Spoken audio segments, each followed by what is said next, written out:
Hello friends, welcome to our channel success tree. My name is Harmarinder Singh.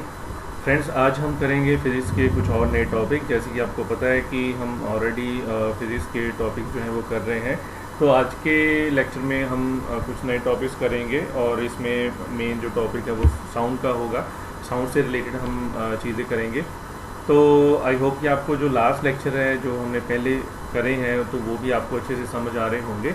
तो चलिए start करते हैं आज का। तो आज हम जो टॉपिक्स कवर करेंगे उसमें ये वेव मोशन है, वेव टाइप्स है, साउंड वेव की बात भी होगी, रिफ्लेक्शन ऑफ साउंड वेव और डॉपलर इफेक्ट। तो ये बड़े कॉमन टॉपिक्स हैं जो कि फिजिक्स में से आ सकते हैं। तो इसके बारे में आज हम जानेंगे, ठीक है। तो अब इससे पहले क्या है वेव। तो वेव ये बड़ा सिंपल कंसेप्ट है, ये आपको पता होगा क्योंकि शुरू से आप बचपन से साइंस पढ़ते आ रहे हो। तो ये बेसिक सी बात है कि वेव जो है वो डिस्टर्बेंस होती है। तो जब अगर आप किसी पानी के स्रोत के पास खड़े हो, वहाँ पे कोई पॉन्ड है, कोई लेक है, आप पानी में पत्थर फेंकते हो तो आपने देखा होगा कि वहाँ पे वेव्स छोटी सी बनती हैं जो बाहर की तरफ मूव करती हैं। तो ये आपने देखा होगा। तो वो वेव क्या है? वो एक तरह की डिस्टर्बेंस है जो कि मूव करती है, ठीक है। अब वो जो मूव करती है वो क्या है? वो एनर्जी है, ठीक है। तो it is a disturbance which propagate energy from one place to other without the transport of matter. तो यहाँ पर क्या बताया गया है कि जो वेव है वो मूवमेंट होती है एनर्जी की, ना कि मैटर की। इसका मीनिंग ये है कि वो जो वाटर है वो आगे की तरफ मूव नहीं कर रहा होता, उसमें वो जो एनर्जी होती है वो आगे की तरफ मूव कर रही होती है।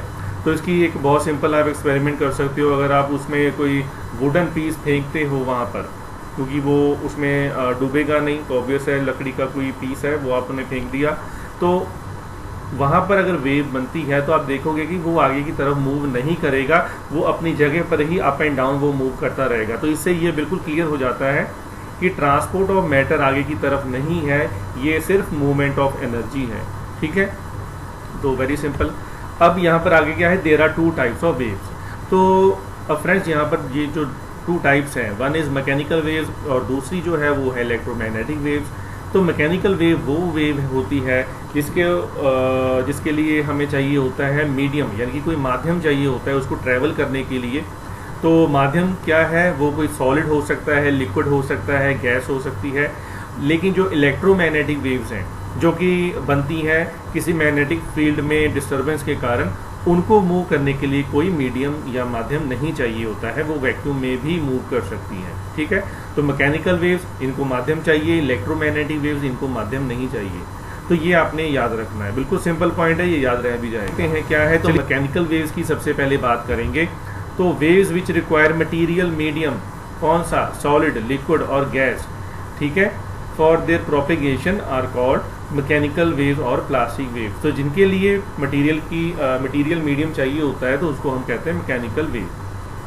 अब देखिए, अब इसमें भी दो टाइप्स हैं, एक है लॉन्गिट्यूडनल वेव्स और एक है ट्रांसवर्स वेव। तो लॉन्गिट्यूडनल एंड ट्रांसवर्स वेव जो हैं वो दोनों अलग अलग तरह की वेव्स होती हैं। तो इसमें क्या होता है कि अब क्योंकि इसमें मीडियम की ज़रूरत है, सॉलिड है, लिक्विड है, गैस है, तो वो जो मटीरियल के पार्टिकल हैं वो किस डायरेक्शन में मूव कर रहे हैं वो डिटरमिन करेंगे कि भाई ये लॉन्गिट्यूडनल वेव है या फिर ये क्या है? Transverse wave. क्या है? तो ये देखिए डायग्राम, तो इस डायग्राम से आपको बिल्कुल क्लियर हो जाएगा। ट्रांसफर वेव जो होती है, ये देखिए, ये अप एंड डाउन वेव बन रही है जिसको हमने ट्रांसवर्स वेव कहा है, और ये है वेवलेंथ, ठीक है। तो जो लॉन्गिट्यूडनल वेव होती है उसमें क्या होता है? उसमें पार्टिकल आगे पीछे टू एंड फ्रो मूव करते हैं, जिसकी वजह से region of compression and rarefaction बनते हैं। अब सपोज यहाँ पर कोई मीडियम है, यहाँ पर एयर है, तो एयर के पार्टिकल्स होंगे, उसके एटम्स होंगे किसी गैस के। तो जब वो वेव इसमें मूव करेगी तो इसमें ऐसे एरियाज बनेंगे जहाँ पर पार्टिकल ज़्यादा हैं, फिर कम है, ज़्यादा है, कम है, यानी कि वो आगे पीछे मूव करेंगे। तो ट्रांसफर वेव्स हो गया अप एंड डाउन, और जो लॉन्गिट्यूडनल वेव है वो क्या हो गया? टू एंड फ्रो, ठीक है। इसमें पार्टिकल्स की मूवमेंट होगी। तो आई होप कि आपको ये समझ आ गया होगा ट्रांसफर वेव क्या होता है, लॉन्गिट्यूडनल वेव्स क्या होता है। तो चलिए तो गाइस, अब ये देखिए यहाँ पर लॉन्गिट्यूडनल एंड ट्रांसफर वेव को एक्सप्लेन भी करा गया है। तो longitudinal waves are the waves in which displacement of medium is in the same direction as और the opposite direction to the direction of propagation of the wave, ठीक है। तो अब इसमें क्या बात करी गई है कि जो वेव है उसमें जो मीडियम के पार्टिकल्स हैं तो उसकी जो डिस्प्लेसमेंट का मीनिंग है कि वो अपनी जगह से हिल जाते हैं, किस डायरेक्शन में हिलते हैं, या वेव की डायरेक्शन में या फिर वो उसकी ऑपोजिट डायरेक्शन में। ठीक है, तो वेव्स ऑन द स्प्रिंग और sound waves in the year, ये किसकी एग्जांपल है, ये लॉन्गिट्यूडनल वेव्स की एग्जांपल है। ओके, और अगर हम ट्रांसवर्स वेव की बात करें तो इसमें क्या है, तो जो मूविंग वेव होता है वो ऑसिलेशन होता है, आगे पीछे जाना। ठीक है, ऑपोजिट डायरेक्शन में ऐसे मूव होना, जैसे पेंडुलम होता है, आपने वो क्लॉक देखा होगा जिसके नीचे पेंडुलम मूव करता रहता है, उसको हम ऑसिलेशंस कहते हैं। तो ऐसे जो मूवमेंट होती है कहाँ पे होगी, वो ट्रांसवर्स वेव में, are perpendicular to the direction of the wave और पाथ ऑफ द प्रोपेगेशन। तो यानी कि अगर वो आगे की तरफ वेव मूव कर रही है तो उसके ऊपर नीचे की डायरेक्शन में वो पार्टिकल मूव करेंगे। तो सिंपल एग्जांपल क्या होगी कि कोई हॉरिजॉन्टल लेंथ है स्ट्रिंग, तो स्ट्रिंग कोई धागा हो सकता है, इसको आप किसी चीज़ को एक जगह से बांध दीजिए, दूसरी तरफ पकड़ के रखिए, तो अगर आप दूसरे एंड पे उसको मूव करेंगे तो ये आगे की तरफ क्या होगा, ये मूवमेंट होगी अप एंड डाउन। ठीक है, तो उसमें जो ट्रांसवर्स वेव बनेगी, अप एंड डाउन उसकी मूवमेंट होगी। ठीक है, तो ये एग्जांपल किसकी होगी, ट्रांसवर्स वेव की। चलते हैं अब, यहाँ पर इलेक्ट्रोमैग्नेटिक वेव की बात हो रही है, तो इलेक्ट्रोमैग्नेटिक वेव्स क्या होती हैं। तो गाइस ये जो हमने पहले भी पढ़ा था, इलेक्ट्रोमैग्नेटिक स्पेक्ट्रम था, उसमें एक्स रेज थी, microwave, radio waves, visible light थी, अल्ट्रावायलेट रेज थी, तो वो सारा कुछ क्या था, वो इलेक्ट्रोमैग्नेटिक वेव्स थी। अब ये जो इलेक्ट्रोमैग्नेटिक वेव्स हैं तो ये करती क्या है, they are created as a result of vibrations between an electric field and a magnetic field. तो जब इलेक्ट्रिक फील्ड में डिस्टर्बेंस होगी, वाइब्रेशन होगी, या मैग्नेटिक फील्ड में होगी, तो उससे ये बनेगी। ठीक है, तो यानी कि मैग्नेटिक फील्ड में क्या होता है, ऑसिलेशंस होती हैं। ठीक है, और इसकी ना एक खास बात ये भी होती है कि इसको मीडियम नहीं चाहिए, तो ऑब्वियस है कि ये वैक्यूम में भी मूव कर सकती हैं। तो वैक्यूम यहाँ पे कहाँ पे है, स्पेस में। ठीक है, तो इसीलिए जो सनलाइट है वो सन से लेकर पहुँच जाती है अर्थ तक। अब क्योंकि रास्ते में तो वहाँ पर स्पेस जो है वो वैक्यूम है, तो ये उसमें भी ट्रैवल कर लेती है। अगर इसको चाहिए होता कोई मीडियम तो ये ट्रैवल नहीं कर पाती थी। यही रीज़न है कि हम मून के ऊपर बात नहीं कर सकते, हमारी आवाज़ नहीं सुनाई देगी। क्यों, क्योंकि मून के ऊपर वहाँ पर एटमॉस्फेयर नहीं है, एयर नहीं है, तो साउंड वेव को तो मूव करने के लिए मीडियम चाहिए, तो वो मूव वहाँ पे नहीं करेगी, तो आवाज़ भी नहीं सुनाई देती मून के ऊपर। ठीक है, तो चलिए ये वैक्यूम में भी ट्रैवल करेगी, तो दे प्रोपेगेट एज ट्रांसवर्स वेव, तो इसका जो मोशन होता है वो अप एंड डाउन होगा इसमें। ठीक है, तो cathode rays, canal rays, alpha rays, beta rays are not electromagnetic waves. तो ये वो वेव्स हैं जो disintegration of radioactive material से निकलती हैं, अल्फा रेज, बीटा रेज। ठीक है, तो ये इलेक्ट्रोमैग्नेटिक वेव्स नहीं होती। ठीक है, तो light and heat waves are examples of electromagnetic waves. Light जो आती है या हीट वेव जो होती है वो एग्जांपल किसकी है, वो इलेक्ट्रोमैग्नेटिक वेव्स की है। आई होप कि आपको ये समझ आ गया। अब नेक्स्ट देखते हैं साउंड। तो फिर साउंड क्या है, अब साउंड जो है वो मैकेनिकल वेव है। तो साउंड को मैकेनिकल वेव कहने का मीनिंग क्या है, ये आपको बिल्कुल अभी तक समझ आ गया होगा, क्योंकि इसमें मीडियम चाहिए इसको ट्रैवल करने के लिए। तो यहाँ पे क्या होता है, back and forth vibration of the particles of the medium through which the sound wave is moving. ठीक है, तो उसमें ये मूव करती है। तो if a sound wave is moving from left to right through air, then particles of air will be displace both rightwards and leftward. तो यानी कि जिधर को ये वेव मूव करेगी तो उस मीडियम के पार्टिकल्स भी उसी डायरेक्शन में मूव करेंगे, और वो जो एनर्जी है वो आगे पास होती जाएगी। तो motion of the particle is parallel और anti parallel to the direction of the energy transport. Okay, तो अब ये भी सिंपल पॉइंट है कि उसमें जो पार्टिकल है उसकी जो मूवमेंट है वो पैरेलल या एंटी पैरेलल हो सकती है। ठीक है, तो this is what characterizes sound waves in air as longitudinal waves. तो इसका मीनिंग क्या है कि जो साउंड वेव्स हैं एयर में, तो वो लॉन्गिट्यूडनल वेव की फॉर्म में मूव करते हैं कि टू एंड फ्रो, आगे और पीछे की तरफ जाएंगी। ठीक है, ये ट्रांसफर वेव की तरह काम नहीं करती जो कि ऊपर नीचे की तरफ जाती है, ये लॉन्गिट्यूडनल वेव की तरह काम करती है जो कि आगे पीछे जाती है। ठीक है, तो ये साउंड की बात होगी। अब आगे चलते हैं। ये तो ये देखिए, ये इस तरीके से ये मूव करेगी साउंड वेव की, ये बिल्कुल एक सिंपल सी इलस्ट्रेशन है। ठीक है, तो ये पार्टिकल्स हैं, तो पार्टिकल्स जो है वो मूव करते जाएंगे। ठीक है, तो ये आगे की तरफ ये मूव कर रही है। ठीक है, पार्टिकल्स की मूवमेंट भी टू एंड फ्रो होगी, आगे पीछे होगी, इसमें इलस्ट्रेशन है। तो अब यहाँ पर अगर बात करें हम, तो the longitudinal mechanical waves which lie in the range 20 hertz to 20,000 hertz are called audible और साउंड वेव्स। तो अब हमें पता है कि मैकेनिकल वेव्स बहुत टाइप्स की हो सकती हैं। अब उसमें से जो 20 हर्ट्ज से लेके 20,000 हर्ट्ज की फ्रीक्वेंसी के बीच होंगी उसको हम कहते हैं ऑडिबल, क्योंकि हम उसको सुन सकते हैं। जो हमारा ह्यूमन ईयर होता है उसकी कैपेबिलिटी होती है कि वो 20 से 20,000 हर्ट्ज तक जो फ्रीक्वेंसी वाली साउंड है उसको सुन सकता है। ठीक है, अब जो साउंड 20 हर्ट्ज से कम फ्रीक्वेंसी की होगी उसको हम क्या कहेंगे, इंफ्रासोनिक। ठीक है, उसको हम क्या कहेंगे, इंफ्रासोनिक। तो these are produced by earthquakes, volcanic eruptions, ocean waves and elephants and waves. तो ये जो एनिमल्स हैं जैसे एलिफेंट है, वेल्स है या फिर अर्थक्वेक है, ये सारी वेव्स जो हैं ये इंफ्रासोनिक होती हैं, यानी कि इसकी जो फ्रीक्वेंसी है वो 20 हर्ट्ज से कम होगी। और जो लॉन्गिट्यूडनल मैकेनिकल वेव्स जिनकी फ्रीक्वेंसी जो है वो 20,000 हर्ट्ज से ज़्यादा होगी उसको हम कहते हैं अल्ट्रासोनिक वेव्स। ठीक है, और ये कुछ एनिमल्स हैं जो अल्ट्रासोनिक वेव्स भी प्रोड्यूस करते हैं जैसे कि बैट। ओके, तो अब हमने यहाँ तक क्या समझा है ये देखिए। तो longitudinal mechanical wave which lie in the range 20 hertz to 20,000 hertz, तो उसको हमने कहा है साउंड वेव या ऑडिबल वेव्स। और इसकी इंफ्रासोनिक है 20 हर्ट्ज से कम, और अल्ट्रासोनिक क्या है 20,000 हर्ट्ज से ज़्यादा हैं। तो ये चलिए ये जो डायग्राम है तो इसमें आपको बिल्कुल सिंपली समझ आ जाएगा कि इंफ्रा साउंड जो है वो 16 हर्ट्ज से कम लिखा गया है, तो ये नॉर्मली 20 हर्ट्ज होती है।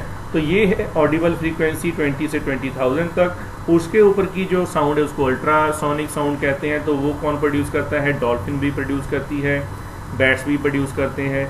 और ये जो इंफ्रा साउंड होती है, इंफ्रासोनिक साउंड होती है, ये कैट जो है वो उसको सुन सकती है। ठीक है, चलिए आगे चलते हैं। Certain creatures like dog, cat, bat, mosquito can detect the waves. ठीक है, इनमें ये कैपेबिलिटी होती है कि ये डिटेक्ट कर सकते हैं इन वेव्स को। तो बैट्स जो हैं वो प्रोड्यूस करते हैं अल्ट्रासोनिक वेव्स, ये भी मैंने ऑलरेडी आपको बता दिया है। तो ultrasonic waves are use for sending signal measuring the depth of sea. ठीक है, तो ये वेव्स जो है अल्ट्रासोनिक वेव्स हैं, इसको हम यूज़ किसके लिए करते हैं, डेप्थ ऑफ ओशन को मेजर करने के लिए। ठीक है, cleaning clothes and machinery parts of the clocks, removing lamps shoot from chimney of factories and in ultrasonography. तो जो अल्ट्रा साउंड होती है जो कि मेडिकल पर्पस के लिए यूज़ होता है, उसमें भी अल्ट्रासोनिक वेव्स यूज़ होती हैं, यानी कि उसकी जो फ्रीक्वेंसी है वो 20,000 हर्ट्ज से ज़्यादा होगी। ओके, तो ये सिंपल पॉइंट्स आपने याद रखने हैं। जैसे बैट जो है वो प्रोड्यूस करता है अल्ट्रासोनिक वेव, तो ऐसे सिंपल क्वेश्चन आपको आ सकते हैं। ठीक है, डॉल्फिन जो है वो अल्ट्रासोनिक वेव प्रोड्यूस करती है, किस तरीके से। चलिए तो आगे है हमारे पास स्पीड ऑफ साउंड। तो it is maximum in solids and minimum in gases. Okay, तो जो साउंड की स्पीड है वो सॉलिड में मैक्सिमम होती है, मिनिमम किस में होगी, गैसेज में। तो आप किसी सॉलिड सरफेस के ऊपर अगर अपने ईयर को प्लेस करते हो और उसके बाद उसके ऊपर कुछ स्ट्राइक करते हो, उसके ऊपर मारते हो, तो आपको बहुत ज़्यादा लाउड साउंड सुनाई देगी। उसका रीज़न क्या है कि ये जो साउंड है ये सॉलिड मीडियम में बहुत जल्दी ट्रैवल करती है, और मिनिमम जो है वो गैसेज में ट्रैवल करती है। और speed of sound in air 332 meter per second है, वाटर में ये है 1483 मीटर पर सेकंड, और आयरन में है 5130 मीटर पर सेकंड, क्योंकि बहुत ज़्यादा स्पीड होती है इसकी सॉलिड मीडियम में। तो ये स्पीड किस पे डिपेंड करती है, डिपेंड करती है कि डेंसिटी मीडियम की कितनी ज़्यादा है और इलास्टिसिटी उसमें कितनी है, तो उसके ऊपर ये डिपेंड करेगी। अब क्योंकि आयरन की डेंसिटी बहुत ज़्यादा है तो उसमें इसकी जो स्पीड है वो काफ़ी तो अब इसके बाद हम बात करेंगे शॉक वेव की कि शॉक वेव क्या होती है। तो गाइज, कोई भी body moving with supersonic speed, जब वो बहुत ज़्यादा तेज़ स्पीड पे मूव करती है तो एयर में वो एक कॉनिकल रीजन बनाती है of disturbance which spreads continuously. ठीक है, तो ये सुपरसोनिक जो हमारे पास फाइटर जेट्स होते हैं, जब वो फ्लाई करते हैं तो वो पीछे छोड़ जाते हैं एक बड़ी ज़बरदस्त शॉक वेव। ठीक है, और उस डिस्टर्बेंस को हम कहते हैं शॉक वेव। अब इसमें इतनी ज़्यादा एनर्जी होती है कि ये विंडो में क्रैक्स कॉज कर सकते हैं, जो विंडो ग्लास होता है उसको तोड़ सकते हैं, बिल्डिंग्स को डैमेज हो सकता है। आपने देखा होगा कि जब कोई बॉम्ब ब्लास्ट होता है, अब बॉम्ब कहीं पे ब्लास्ट होता है उसकी साउंड से ही बिल्डिंग में क्रैक्स पड़ सकते हैं, जो विंडो पेन्स हैं वो टूट जाते हैं। तो उसका रीज़न क्या होता है कि वो जो साउंड होती है, वो जो बॉम्ब ब्लास्ट होता है, वो शॉक वेव प्रोड्यूस करता है जो कि डैमेज कॉज करता है बिल्डिंग्स को या बाकी के स्ट्रक्चर्स को। तो speed of supersonic wave is measured in Mach number. अब ये मैक नंबर क्या है? तो मैक नंबर जो है ये स्पीड ऑफ साउंड, इसको हम कह सकते हैं। और जब हम मैक नंबर जो है उसको मेजर करते हैं तो हम रेशो लेते हैं स्पीड ऑफ सोर्स की, कि जिसकी हमने मेजर करनी है, और स्पीड ऑफ साउंड की के साथ उसकी रेशो लेंगे, ठीक है। उसको हम मैक नंबर कहते हैं। तो अब यहाँ पे नॉर्मल जो स्पीड ऑफ साउंड है उसके वो इक्वल है या उससे ज़्यादा है या उससे कम है, उसके बेसिस पे ही उसको मैक नंबर दिया जाता है। तो जैसे हमारे पास ब्रह्मोस मिसाइल है तो हमने उसको मैक दे रखे का नंबर दे रखा है कि भी जो उसकी स्पीड है वो 2 मैक है या 5 मैक है। तो इसका मीनिंग क्या है? 2 मैक का मीनिंग है कि वो साउंड ऑफ स्पीड से ट्वाइस है उसकी स्पीड। अगर 5 टाइम्स है तो उसको हम 5 मैक कह देंगे, ठीक है। तो ये होता है मैक नंबर। तो शॉक वेव की हमने बात कर ली, ठीक है, कि जो साउंड से प्रोड्यूस होती है और वो काफ़ी ज़्यादा डैमेज जो है वो कर सकती है। ये जो पिक्चर है, इस पिक्चर को ध्यान से देखिए। तो यहाँ पर जब बॉम्ब ब्लास्ट हुआ है तो इसके साथ ये जो स्ट्रक्चर आपको दिखाई दे रही है इस पिक्चर में, तो वो क्या है? वो शॉक वेव है। ये शॉक वेव आगे ट्रैवल करेगी इन द मीडियम, यानी कि वो एयर में ट्रैवल करेगी। तो आगे जाके वो किसी भी चीज़ जो उसके रास्ते में आएगी तो उससे वो टकरा जाएगी, वहाँ पे वो डैमेज कॉज कर सकती है। तो जब बॉम्ब ब्लास्ट होता है तो आपने देखा होगा कि घर तबाह हो जाते हैं। उसका मेन रीज़न क्या है कि वहाँ पर शॉक वेव जो है उसको डिस्ट्रक्शन कर देती है, ठीक है, टोटली डिस्ट्रॉय कर देती है। तो अब ये देखिए यहाँ पर मैक नंबर जो है उसको बताया गया है कि अगर मैक नंबर जो है वो लेस देन 1 है, ठीक है, सॉरी, जो मैक नंबर ग्रेटर देन 1 है, ठीक है। तो if Mach number is greater than 1 तो हम कहेंगे कि that body is moving at supersonic speed, ठीक है। तो if Mach number is greater than 1, इसका मीनिंग क्या है कि उसकी जो स्पीड है उस ऑब्जेक्ट की वो साउंड की स्पीड से भी ज़्यादा है। If Mach number is greater than 5, यानी कि इसका जो नंबर है वो 5 है, तो यानी कि वो साउंड साउंड की स्पीड होती है उससे काफ़ी ज़्यादा है, उससे 5 टाइम्स है, हम उसको कहेंगे हाइपरसोनिक। और अगर मैक नंबर लेस देन 1 है, यानी कि वो साउंड की स्पीड से कम है, ठीक है, तो हम उसको कहेंगे सबसोनिक। तो मोस्टली हमारे पास क्या होते हैं, जो सुपरसोनिक प्लेन्स होते हैं जिसका जो नंबर है वो मैक नंबर जो है वो 1 से ज़्यादा होता है, ठीक है। लेकिन अभी हमारे पास हाइपरसोनिक चीज़ें जो हैं वो इतनी ज़्यादा नहीं अवेलेबल हैं। इसके ऊपर काफ़ी ज़्यादा रिसर्च चल रही है क्योंकि ये साउंड की स्पीड से काफ़ी ज़्यादा तेज़ हो जाएगा, ठीक है। तो चलिए आगे हम देखते हैं क्या है। तो फ्रेंड्स अब हम करेंगे रिफ्लेक्शन ऑफ साउंड वेव। तो रिफ्लेक्शन ऑफ साउंड वेव का मीनिंग ये है कि जब साउंड वेव जो है वो किसी रिजिड सरफेस के ऊपर जाके टकराती है तो ये वहाँ से रिटर्न होगी। तो वहाँ से रिटर्न होगी ओरिजिनल मीडियम में, जो इसका ओरिजिनल मीडियम है जिसमें ये ट्रैवल करके गई है, जैसे कि एयर है, तो इसको हम कहते हैं रिफ्लेक्शन ऑफ साउंड वेव, ठीक है। तो रिजिड सरफेस ये वापस रिफ्लेक्ट होती है, जिसको हम रिफ्लेक्शन ऑफ साउंड वेव कहते हैं। उसी में से एक चीज़ है इको। इको आपने बहुत बार ये वर्ड सुना भी होगा, तो आपने देखा होगा कि अगर कोई बंद कमरा है, कोई क्लोज रूम है, वहाँ पर वो एम्प्टी अगर है, तो अगर आप वहाँ पे बोलते हो तो आपकी जो आवाज़ है वो इको करती है, आपको वापस सुनाई देती है। तो वो क्या होता है? रिपीटिशन ऑफ साउंड है due to the reflection of sound wave is called an echo. To hear echo the minimum distance between the observer and reflector should be 17.2 meter, okay, and persistence of ear is 1/10 per second. तो guys अब यहाँ पर क्या है कि जो minimum distance है, अगर आप किसी रूम में बोल रहे हो, ठीक है, बड़े हॉल में बोल रहे हो, तो अगर उसकी जो लेंथ है वो 17.2 मीटर से ज़्यादा है, ठीक है, तो वहाँ पर ये इको आपको बहुत अच्छे से सुनाई देगी। At the moon the echo is not heard due to the absence of atmosphere. अब इसमें मेन पॉइंट ये है कि हॉल, कोई जगह है, कोई हॉल है, काफ़ी ज़्यादा उसकी लेंथ है, आपने बोला, आपको वापस सुनाई दिया। अब ये तो इसमें रीज़न हो गया कि उसमें मीडियम है, एयर है, लेकिन अगर आप मून पे जाओगे तो आपको कोई इको नहीं सुनाई देगा। क्यों? क्योंकि वहाँ पर एटमॉस्फेयर ही नहीं है। एटमॉस्फेयर नहीं है तो वहाँ पे मीडियम नहीं है, मीडियम नहीं है तो आपकी साउंड जो है वो ट्रैवल नहीं करेगी, तो ऑब्वियस है आपको इको जो है वो नहीं। चलिए आगे देखते हैं क्या है। तो ये जो पिक्चर है ये हमने ऑलरेडी पढ़ चुके हैं हम। तो ये शॉक वेव की पिक्चर है। तो ये देखिए यहाँ पर सबसोनिक स्पीड है, मैक 1 है ये, और ये सुपरसोनिक स्पीड है, ठीक है। अब यहाँ पर क्या है कि अगर सब सोनिक स्पीड है कि साउंड की स्पीड से कम है, ठीक है, तो यहाँ पर कोई शॉक वेव नहीं बनेगी। अगर यहाँ पर मैक 1 है, साउंड की स्पीड के इक्वलेंट है, तो फिर यहाँ पर काफ़ी ज़्यादा स्पीड होगी, लेकिन शॉक वेव जो है, जो शॉक कोन होता है, वो अभी भी नहीं बनेगा। लेकिन जो सुपरसोनिक स्पीड होगी, तो ये देखिए यहाँ पर ये ओवरलैपिंग नहीं है, यहाँ पर थोड़ी ओवरलैपिंग और होने लगी है, और यहाँ पर बिल्कुल ओवरलैपिंग हो रही है एक दूसरे के ऊपर, यानी कि जो साउंड वो प्रोड्यूस कर रहा है उससे भी वो ज़्यादा स्पीड से मूव करने लगता है प्लेन, तो वहाँ पर वो शॉक वेव को कॉज करता है। तो ये देखिए ऐसी आपने जो पिक्चर है वो देखी होगी, तो कहीं पर कोई वीडियो भी आपने ज़रूर इंटरनेट पे देखी होगी, यहाँ पर ये स्ट्रक्चर जो है वो बनता है, ठीक है। तो अब उसके बाद क्या है कि group of soldiers on a bridge are advise not to walk in steps. Walk in steps का मीनिंग क्या है कि उनको ये कहा जाता है कि वो कदम मिलाकर ना चलें, because if they walk in steps the frequency of the vibration may match the natural frequency of the bridge structure and thus causing resonance. तो उससे जो ये जो ब्रिज है ये कोलैप्स कर सकता है, तो इसलिए उनको कहा जाता है कि आपने कदम मिलाकर वहाँ पर नहीं चलना। तो दूसरी बात क्या है कि when a gun is fired eight visible distance, तो ये तो आपको बिल्कुल पता होगा कि लाइट की स्पीड ज़्यादा होती है as compare to the speed of sound. तो लाइट जो है, अब आपको पता है कि जब आप कोई चीज़ देखते हो तो आप कैसे देखते हो कि उसके ऊपर वो लाइट जो है वो स्ट्राइक करती है, उसके बाद वो आपकी आई तक पहुंचती है, तो आपको वो चीज़ दिखाई देती है।